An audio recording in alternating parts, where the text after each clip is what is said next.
All right, the second half of section 4 of chapter 6. We're still talking about inverse functions, but now we're talking specifically about the inverse of power functions.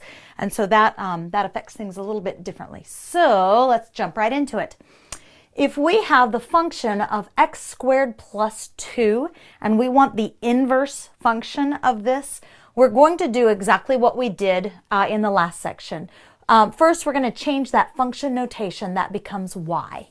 So this becomes y equals x squared plus 2. And we do that so that now we can exchange our x and our y again. So now x equals y squared plus 2. And now we're going to solve for y. So we're going to subtract 2 from both sides. X minus 2 equals y squared. And then we're going to take the square root of that to solve for a square. We got to take the square root and undo it. So y equals the square root of x minus 2. Now, here's the deal. The next thing we have to do is we have to graph it because, and here's the graph of, what we've got is the graph of x squared plus 2. If you'll remember, the graph of x squared is simply starting at the origin and a parabola going up. So x squared plus 2 starts 2 up, and it is a parabola going up. Now, the reason they've given a stipulation, they've restricted the domain to x less than 0. So the parabola, we're only going to get a half of a parabola. We're going to open to the left here. The reason they've given a restriction is so that the inverse can be a function, because if you flip this and it's a function this way, but then you flip it, now it's not a function anymore. All right, because you have to have one y for every x. Is that the right way? Okay, so we've got so when we put in that graph, now we have to graph it, and so when we reflect it over this x equals y axis, hang on, get the lid off of my marker. All right, here we go.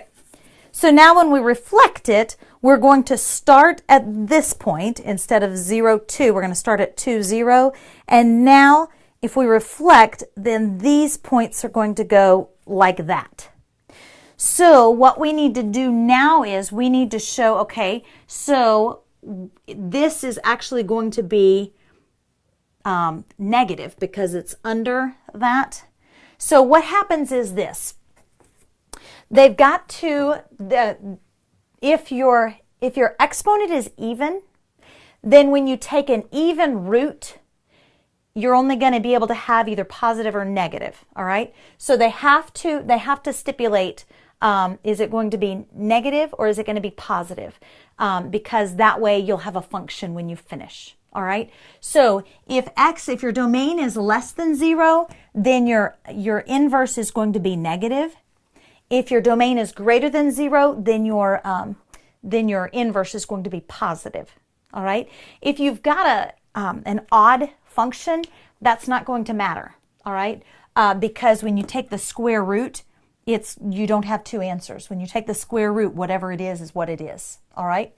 So if you've got a square root or a fourth root or an eighth root, if it's an even root, you've got to determine whether it's positive or negative. Remember, we had plus or minus.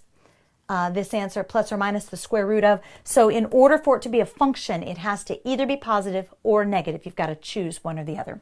So in this case, because x is less than 0, y equals negative square root of x minus 2.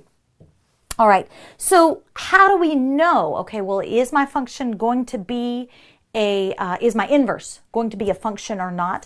Well, if you'll remember back to when we first started talking about functions, and we could do a vertical line test. So for any input, you can only have exactly one output.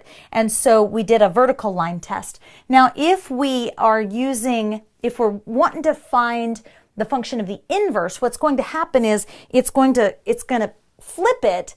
And so what we're going to do is we're going to use a horizontal line test instead of a vertical. So if we can draw a horizontal line anywhere and cross 2 points on our graph, then it is not a function. So the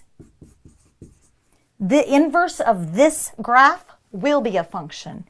The inverse of this graph will not be a function. All right, so just the same way that we did the vertical line test to determine if is a graph a function, we're going to use a horizontal line test to see is the inverse of this graph a function. All right, so what we're going to do next is let's find an inverse and then determine is the inverse a function. So we'll have to find it first mathematically, and then we're going to graph it, and then we will determine whether or not it is a function. So step one is to find the inverse, and we do that. Remember, we're going to set that equal to y, and then we simply solve for, we're going to flip them and then solve for the y. So solve for the new y. So subtract 1. So x minus 1 equals 2y cubed, divide by 2. So x minus 1 over 2 equals y cubed. So we're going to take the cube root. So our inverse is y equals the cube root of x minus 1 over 2. So there's my inverse function. Now to determine whether or not this is a function, instead of working these, it's actually easier to graph this one and then just reflect it over that line. So let's put in, and actually I'm going to go quicker because I already worked them out. So, except which page is it on? Who knows? Oh, there it is. All right, so let's use -2, -1, 0, 1, and 2. And so you're going to put these numbers into here. So -2 cubed is -8 times 2 plus 1 should be -15. -1 cubed is -1 times 2 is -2 plus 1. Is that -1? Yes. Oh, wait a minute. Oh dear, what did I do wrong? See, this is what happens. -1 times 2. Oh, I think I did this wrong on here. Okay, so let's make sure. -1 cubed is -1 times 2 is -2. -2 plus 1 is indeed -1. So, all right, I got it wrong in my notes. Tell you what. Okay, 0, this is going to be a +1. 1 squared plus 2, so that should be 3. Yes. And 2 cubed is 8 times 2 is 16 plus 1 more is 17. All right. So thankfully I didn't already graph that. I'll just graph it now. Here we go. So what I'm going to do is I'm going to keep my line that we're going to reflect over. That's going to be our folding line. And we're simply going to graph. Oh, good grief. All right. -2, -15, 1, 2, and down, way down here. And then -1, -1 is here. And 0, 1 is here. And 1, 1, 2, 3 is here. And 2, 17 is way up here somewhere. So we have a graph that comes up and kind of does a little swervy thing and then goes way up. So, and so now what we're going to do is we're going to reflect those, and we're going to put this point here, and we're going to reflect this one to here. And actually you can put in, you can say, okay, let's call these our x's and these our y's. So let's say -15, -2 is a point right here somewhere, and -1, -1, -1. Oh, that's the same point, isn't it? -1, -1 is the same point here, and 1, 0. Oh, I did that one, and 3, 1, 1, 2, 3, 1. Oh, I did that one already also, and then 17, 2 is way up here somewhere. So now this graph is going to be, the little doodad goes this way. Oh, goodness gracious, all that craziness. All that craziness to say, so is it a function? And sure enough it is, because it doesn't turn back on itself. So yes, it is a function. All right. Whew. Here we go. So step 1, same thing we did yesterday, except that now you're going to have to take square roots or cubed roots. Check your horizontal line test to see is the inverse going to be a function or not. And let's do one more word problem. This is a 2-part word problem. It's going to be the same type of thing we did yesterday with the word problem then. And I keep saying yesterday. I wonder if it's really yesterday. Or anyway, whenever you did that other one. Here we go.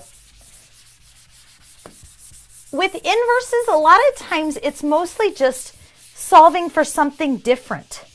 And that's kind of what we're going to do in this one. We're just going to solve for something different and make it easier to come up with the answer. So the population of a town is modeled by the function p equals 16,500 t to the 0.15 power, where t equals the number of years since 1998. And so what you want in P obviously is the population. So step one is to find the inverse model. So all you're going to do in this case is you want to solve for time. How much time? So start off with P equals 16,500 t to the 0.15. So to solve for t, you're simply going to get it by itself. So you're going to divide by the 16,500 on both sides. And then here's the tricky thing. So P over 16,500 equals t to the 0.15 power. So what you're going to do is you're going to take the 0.15 root. If you'll remember, the 0.15 root is the same as taking it to the 1 over 0.15 power. So either way is going to work.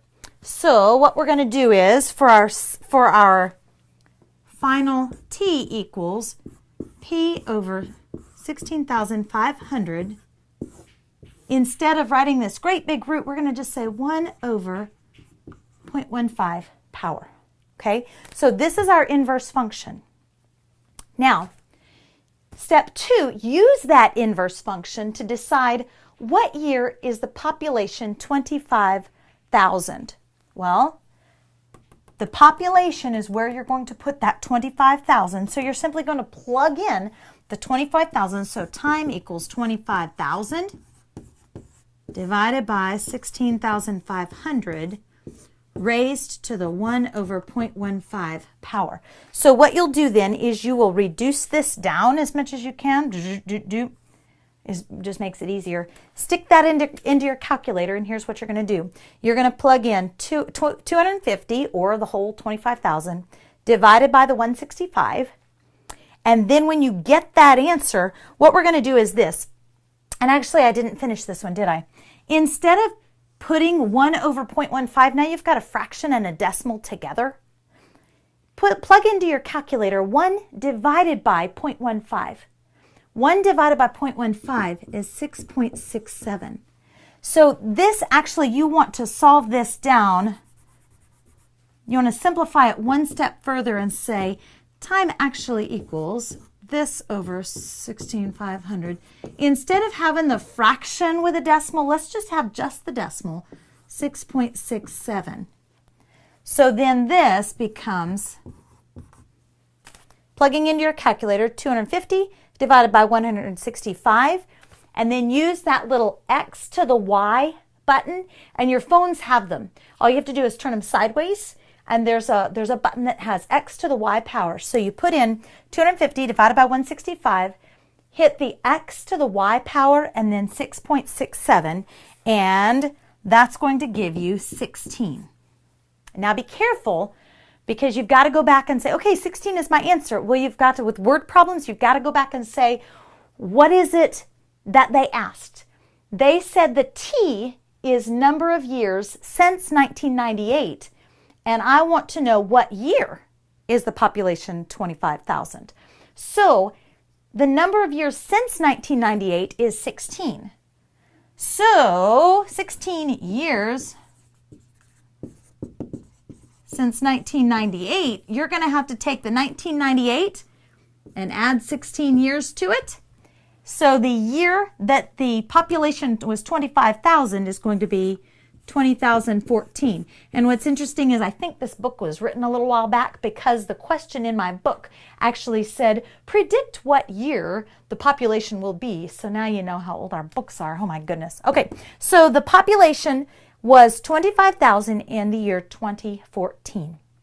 So make sure you don't forget what I forgot. If you've got a fraction, an exponent with a fraction and a decimal, divide that out. Took your top number divided by the bottom number to get a decimal fraction, or a decimal exponent. All right, so the things we did, power functions, you're going to solve them exactly like we did before, except that you're going to have either a square root or a cube root. So make sure on that, you write yourself some notes. If you've got an even exponent, if you've got an odd exponent, if you've got odd exponents, you don't have to worry about any stipulations. If you've got an even exponent, in order to keep it a function, if the x that they're giving you, if the domain is greater than 0, then your answer is going to be a positive square root. If the domain is less than 0, it's going to be a negative square root. All right? Those are the biggies. Have fun. I'll see you soon.